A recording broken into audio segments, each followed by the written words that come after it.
राजा के दरबार में एक आदमी नौकरी मांगने के लिए आया।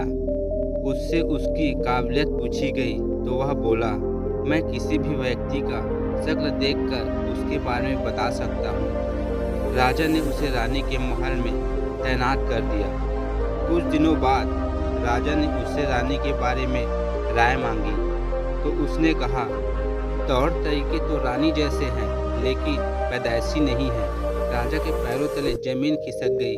उसने अपनी सास को बुलाया और पूछा तो सास ने कहा, हकीकत ये है कि आपके पिताजी ने मेरे पति से हमारी बेटी की पैदाइश पर ही रिश्ता मांग लिया था, लेकिन हमारी बेटी 6 महीने में ही मर गई थी। इसलिए हमने आपके रजवाड़े से करीबी रखने के लिए किसी और की बच्ची को अपनी बेटी बना लिया।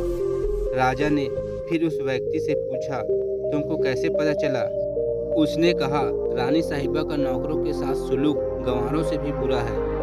एक खानदानी इंसान का दूसरे से व्यवहार करने का एक तरीका होता है जो रानी साहिबा में बिल्कुल नहीं है।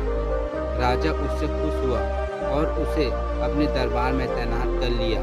साथ ही उसे बहुत सारा अनाज, भेड़ बकरियां इनाम में दिया और हमेशा किसी को भी यही सब इनाम दिया करता था। कुछ वक्त गुजरा।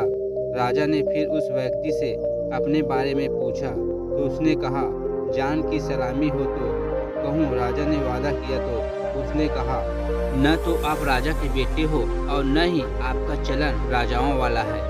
राजा को बहुत गुस्सा आया मगर जान की सलामी का वचन दे चुका था।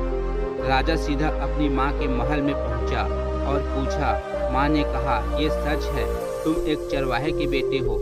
हमारी औलाद नहीं थी तो तुम्हें गोद लेकर हमने पाला। राजा ने उस व्यक्ति से पूछा, तुझे कैसे पता चला? उसने कहा, जब राजा किसी को इनाम दिया करते हैं तो हीरे, मोती और जवाहरात देते हैं, लेकिन आप भेड़ बकरियां, खाने पीने की चीज़ें दिया करते हैं। ये रवैया किसी राजा का नहीं हो सकता है। अगर वीडियो पसंद आए हो तो वीडियो को लाइक, शेयर और चैनल को सब्सक्राइब करना ना भूलना। धन्यवाद।